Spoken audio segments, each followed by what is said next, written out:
SKM ਦੇ ਸੱਦੇ ਤੇ ਅਸੀਂ ਕਿਸਾਨ ਯੂਨੀਅਨ ਜਿੱਦਾਂ ਰਾਜੇਵਾਲ ਜੀ, ਕਿਸਾਨ ਯੂਨੀਅਨ ਲੱਖੋਵਾਲ ਤੇ ਬਾਕੀ ਕਿਸਾਨ ਯੂਨੀਅਨ ਜਿੰਨੀਆਂ ਵੀ ਹੈ ਇੱਥੇ ਆਉਣਗੀਆਂ ਤੇ SKM ਦੇ ਸੱਦੇ ਤੇ ਅੱਜ 30 ਤਰੀਕ ਨੂੰ ਇੱਕ ਰੋਸ ਮਾਰਚ ਜਿਹੜਾ ਕਹਿ ਸਕਦੇ ਪੰਜਾਬ ਸਰਕਾਰ ਨੇ ਜਿਹੜਾ ਇੱਕ ਫਰਮਾਨ ਜਾਰੀ ਕੀਤਾ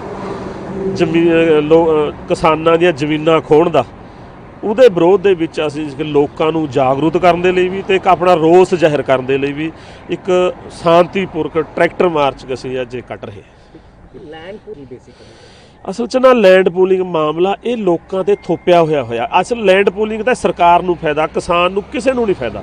ਦੇਖੋ ਸਨ 13 ਦੇ ਵਿੱਚ ਇੱਕ ਪਾਲਿਸੀ ਹੋਈ ਸੀ ਵੀ ਜੇ ਜਿੰਨੀ ਕੀਮਤ ਹੈ ਜ਼ਮੀਨ ਦੀ ਉਹ ਤਾਂ ਚੌਗਣੀ ਕੀਮਤ ਤੁਹਾਨੂੰ ਦਿੱਤੀ ਜਾਊਗੀ। ਇਹ ਤਾਂ ਚੌਗਣੀ ਗਿਆ, ਸਾਨੂੰ 25 ਪੈਸੇ ਵੀ ਨਹੀਂ ਦੇ ਰਹੇ। ਬਾਕੀ ਅਸੀਂ ਜ਼ਮੀਨ ਦੇਣਾ ਹੀ ਨਹੀਂ ਚਾਹੁੰਦੇ, ਮਤਲਬ ਇਹ ਵੀ ਨਹੀਂ ਹੈ ਵੀ ਅਸੀਂ ਸੋਧ ਕਰਾਉਣਾ ਚਾਹੁੰਦੇ, ਅਸੀਂ ਜ਼ਮੀਨ ਦੇਣਾ ਹੀ ਨਹੀਂ ਚਾਹੁੰਦੇ। ਕਿਉਂਕਿ ਇੱਕ ਤਾਂ ਦੇਖੋ ਪਹਿਲਾਂ ਹੀ ਬਹੁਤ ਇੱਥੇ 2009 ਦੀ ਅਕਵਾਇਰ ਹੋਈ ਜ਼ਮੀਨ ਪਈ ਹੈ ਇੱਥੇ ਮੇਰੇ ਖਿਆਲ ਮੋਹਾਲੀ ਦੇ ਵਿੱਚ। ਸਨ 74-75 ਤੋਂ ਮੋਹਾਲੀ ਵਸਿਆ, ਹਾਲ ਤੱਕ 45 ਸਾਲ ਹੋ ਗਏ, ਹਾਲ ਤੱਕ ਵੀ ਜ਼ਮੀਨ ਘੱਟੋ ਘੱਟ ਮੇਰੇ ਖਿਆਲ ਮਾ 1000-2000 ਏਕੜ ਵਿਹਲਾ ਪਿਆ। ਤੇ ਐਸੀ ਤਰ੍ਹਾਂ 2009 ਦੀ ਅਕਵਾਇਰ ਹੋਈ ਜ਼ਮੀਨ ਹੈ ਉਹ ਹਜ਼ਾਰਾਂ ਏਕੜੇ ਵਿਹਲਾ ਪਿਆ। ਇਹ ਕਿੱਥੇ ਕਰਨਗੇ, ਕਿਹਨੂੰ ਵਸਾਉਣਗੇ ਇਹ ਲੋਕ ਲਿਆ ਕੇ? ਦੇਖੋ ਸਾਨੂੰ ਇੱਥੇ ਲੋੜ ਨਹੀਂ ਹੈ ਫਲੈਟਾਂ ਦੀ, ਇਹ ਲੋਕ ਬਾਹਰਲੇ ਲੋਕਾਂ ਨੂੰ ਵੇਚ ਕੇ, ਅਵਾਨੀ ਅਡਾਨੀਆਂ ਨੂੰ ਵੇਚ ਕੇ ਬਾਹਰਲੇ ਲੋਕਾਂ ਨੂੰ ਵਸਾਉਣਾ ਚਾਹੁੰਦੇ। ਕਿਉਂ ਵਸਾਉਣਾ ਚਾਹੁੰਦੇ? ਸਾਨੂੰ ਉਜਾੜਨਾ ਚਾਹੁੰਦੇ ਪੰਜਾਬ ਦੇ ਲੋਕਾਂ ਨੂੰ। ਜਿੱਦਾਂ ਪਹਿਲਾਂ ਚੰਡੀਗੜ੍ਹ ਉਠਾਲਿਆ, ਪੰਜਾਬ ਦੇ ਲੋਕ ਉਠਾਲ ਕੇ ਬਾਹਰਲੇ ਲੋਕ ਵਸਾ ਦੇ, ਇੱਦਾਂ ਹੀ ਹੁਣ ਪੰਜਾਬ 'ਚ ਕਰ ਰਹੇ ਨੇ। ਇਸ ਕਰਕੇ ਅਸੀਂ ਜ਼ਮੀਨ ਦੇਣੇ ਨਹੀਂ ਚਾਹੁੰਦੇ।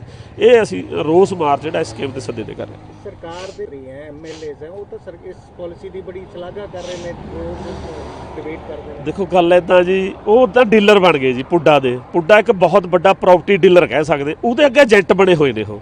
ਅੱਜ ਉਹ ਸਾਨੂੰ ਦੱਸ ਰਹੇ ਨੇ ਜੇ ਉਹ ਕਹਿੰਦੇ ਆ ਫਾਇਦਾ ਇਹਦੇ ਵਿੱਚ, ਮੈਂ ਕਹਿੰਦਾ ਵੀ ਉਹ ਕਹਿੰਦੇ ਫਾਇਦਾ ਜੀ 95-98 ਉਹ ਆਪਣੀਆਂ ਜ਼ਮੀਨਾਂ ਦੇ ਦੇਣ, ਆਪਣੇ ਰਿਸ਼ਤੇਦਾਰਾਂ ਦੇ ਦੇਣ, ਭਗਵੰਤ ਮਾਨ ਜੀ ਦੇ ਦੇਣ ਆਪਣੀ ਜ਼ਮੀਨ। ਜੇ ਫਾਇਦਾ ਹੋਇਆ ਆਪਾਂ ਦੇਖ ਲਾਂਗੇ ਬਾਅਦ 'ਚ, ਪਹਿਲਾਂ ਆਪਣੀ ਦੇ ਦੇਣ। ਉਹ ਬਥੇਰੀਆਂ ਜਾਇਦਾਦਾਂ ਉਹਨਾਂ ਕੋਲ ਪਈਆਂ, ਆਪਣੀਆਂ ਜ਼ਮੀਨਾਂ ਪਈਆਂ, ਆਪਣੀਆਂ ਜ਼ਮੀਨਾਂ ਦੇ ਦੇਣ ਜੇ ਐਡਾ ਲੱਗਦਾ ਉਹਨਾਂ ਨੂੰ। ये जो ट्रैक्टर मार्च हो रहा है ये लैंड पुलिंग की वजह से हो रहा है। देखो लैंड पुलिंग पहले भी हो रही थी, वो 2013 वाली लैंड पुलिंग फिर भी ठीक थी, लेकिन जो ये पुलिंग कर रहे हैं, लैंड पुलिंग कर रहे हैं, इन्होंने तो बिल्कुल कट लगा दिया। इन्होंने 1995 वाली लैंड पुलिंग उठा ली, उसमें कुछ नहीं देने का मतलब था, लेकिन उन्होंने फिर भी बाद में जोर करने से, किसानों के बोलने से उन्होंने कर दिया था। लेकिन इन्होंने ये सिस्टम बनाया है कि पहले लैंड दे दो, उसके बाद में जब वो डेवलप होगी उसके बाद में आपको 1000 का तो देंगे रहायश के लिए प्लाट और 200 का देंगे आपको कमर्शियल। लेकिन वो उस वक्त मिलेगा जब वहाँ पे डेवलप हो जाएगी। उसमें भी चक्कर है, उसमें ये चक्कर है कि इन्होंने जो वहाँ पे सड़कें बनानी है, पार्क बनाने हैं, उसमें भी कट लगा दिया कि इसमें से 60% किसानों को देना पड़ेगा और 40% किसान अपना इसको गवर्नमेंट को देना पड़ेगा। उसको भी छोड़, इन्होंने ये भी बोल दिया कि ये जो लैंड पुलिंग है इसमें आप किसी को ज़मीन नहीं बेच सकते। ये ज़बानी कलामी बोल रहे हैं कि आप जिसको मर्जी दो, जिसको मर्जी ना दो, लेकिन इन्होंने इसमें बोल रखा है जो गांव में पटवारी बोल रहे हैं या कोई और बोल रहा है, वो बोल रहा है कि आपका जो है ये लाल लकीर लगी, अब आप इस ज़मीन को बेच नहीं सकेंगे, किसी को दे नहीं सकेंगे। सिर्फ क्या किया इन्होंने, पहले रौला डाला था कि 30,000 देंगे, फिर बोलो इन्होंने 50,000 दे देंगे। अब बोलते हैं ये कि 50,000 करेंगे क्या उसको? इनकी गवर्नमेंट है 1-1.5 साल, उसके बाद में कौन देगा? ये तो भूखे मरने वाली सवाल लागी ना। अगर ये पैसे देते हैं या उसको प्लाट को उसको पहले दे देते हैं कि भी ये है भाई जिसको मर्जी भेज दो, फिर तो लैंड पुलिंग उसको कहते हैं। ये लैंड पुलिंग थोड़ी है, ये तो ज़बरदस्ती है। किसान से ज़बरदस्ती खोस लेनी कि भाई तू इसका मालिक नहीं, मालिक हम हैं, जबकि किसान मालिक है। अब इसमें किसान क्या करेगा?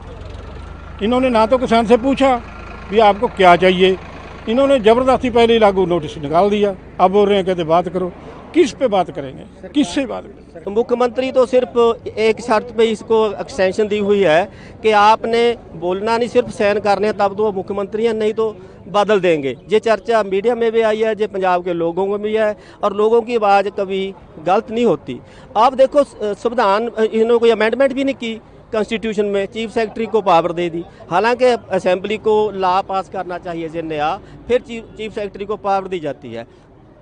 लूटता कौन है पंजाब को? पंजाब को लूट रहा है बड़ी बड़ी जो अफसरशाही है, उसका नाम नहीं कभी लोग लेते। हमारे जो जथेबंदी है, हमारा तो ये विचार है कि जो भी करप्शन होती है, नशे फैले हैं पंजाब में, 30-35 साल में जो नुकसान हुआ, उसमें जितनी पॉलिटिकल लीडरशिप जिम्मेवार है, इससे ज़्यादा अफसरशाही जिम्मेवार है। हम इसके लिए अफसरशाही को ही जिम्मेवार ठहराते हैं। तो पंजाब के लोगों को अपील भी करते हैं कि आप जो टारगेट है अपना, सबसे पहले अफसरों को रखो, फिर रखो राजनेताओं को। क्योंकि जब देश को आज़ादी मिली, बहुत लीडर ईमानदार थे, बहुत ईमानदारी से राज चलता रहा।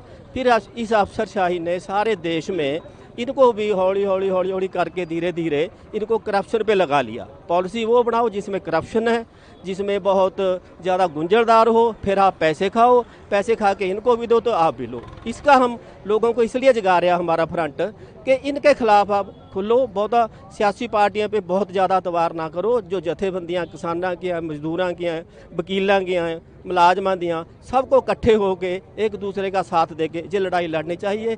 तभी पंजाब की ज़मीन बचेगी, तभी पंजाब के जो पंजाबी लोग वो बचेंगे। सर, पंजाब भी संतरी विधायक वो सब तो इसकी काफ़ी प्रेज कर रहे हैं, वो टीवी पे डिबेट्स कर रहे हैं, आप लोग उस चीज़ का क्यों? सभी मिले हुए हैं, सभी मिले हुए हैं, सबके एक दूसरे के साथ जो बिजनेस है वो साझे हैं। मतलब सब ये तो एक मैं बात मानता हूँ, पॉलिटिकल पार्टी के लीडर ना सच भी बोलते हैं। सच कैसे बोलते हैं? जो पहले वाले थे ना, वो बोलते थे कि यार भी जो भी, अब भगवंत मान जी भी बोलते थे कि एक कभी कांग्रेस आ गए, कभी अकाली आ गए, जो पैसा है लुटते हैं।